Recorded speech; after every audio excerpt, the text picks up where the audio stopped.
willnisley.com. Will Nisley.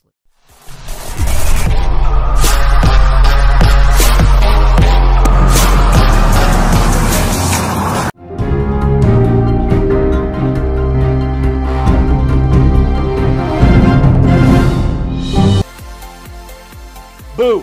This Halloween, I'm going out as CNN anchor Carl Azus, and I'm going to go ahead and give my costume a CNN 10 out of 10. Thank you for watching on this last day of October. We're starting with a report on the U.S. government's response to a caravan of migrants heading toward America's southern border with Mexico. We first reported on the caravan last week on our October 22nd show. You can find that in our archives at cnn10.com. The group is made up mostly of people from Central America. It's not known exactly how many migrants there are. Many have turned back and headed home to nations like Honduras. But estimates say several thousand are still in the caravan, which is making its way through Mexico. The U.S. military is sending command posts, helicopters, night vision equipment, medical units, and more than 5,200 troops to the U.S. border with Mexico. The military says that's in addition to more than 2,000 troops who've already been deployed from the National Guard. The deployment is called Operation Faithful Patriot, and an American military commander says the mission is to better secure areas where people can cross into the U.S.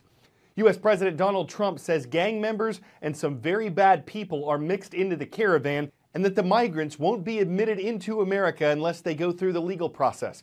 He also called the caravan an invasion of the U.S. Critics say the migrant group is not a threat to America, that it's mostly made up of women and children. They accuse the president of using the caravan to incite fear and attract votes in next week's midterm elections. The migrants, who are traveling by foot, could still be weeks away from the U.S. border. The U.S. military operation there is expected to run from November 5th through mid-December.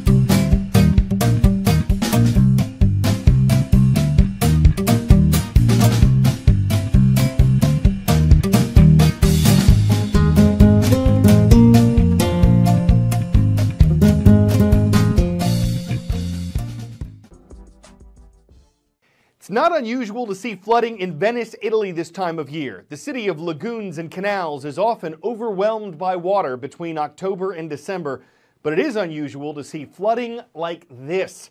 A low-pressure weather system has brought strong winds blowing from south to north across northern Italy. That, combined with high tide, has caused flooding in at least 77% of Venice. If high tide levels of 5 feet 3 inches above sea level are confirmed, they'll be the city's highest since 1979. Tourists and residents have had to wade through waist-high water. Marathon runners had to splash their way through parts of the city on Sunday. But this has been more than an inconvenience. Schools have been closed. The government has warned people against traveling unless it's necessary, and 9 deaths have been blamed on the flooding. Even in the capital of Rome, which is located in central Italy, officials have issued weather alerts because of heavy rain, strong winds, and violent storms. It's limited some of the vacation options for tourists. The Colosseum, the Roman Forum, the ruins of the ancient Roman city of Pompeii, all these sites were closed because of the bad weather. 10-second trivia. What adjective describes something specifically related to motion? Adroit, didactic, kinetic, or plucky?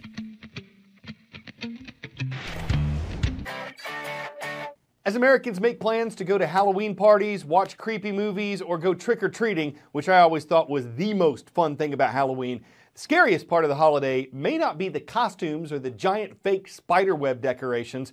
It may be the weather, at least for folks in parts of the Midwest and the South. Here's what Americans can expect.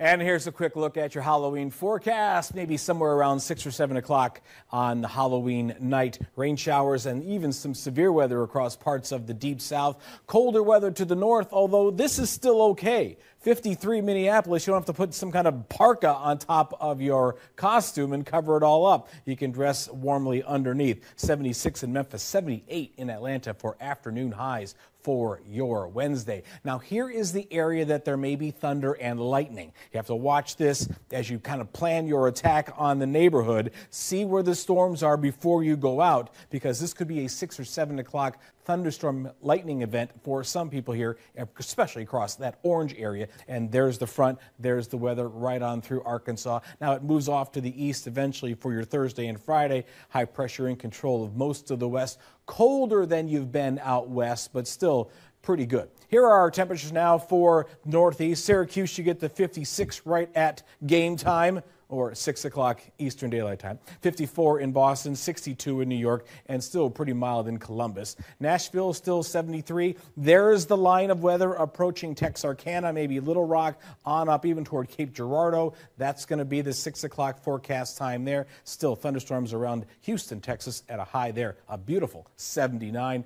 Billings and also toward Boise and Missoula, there's snow in the higher elevations.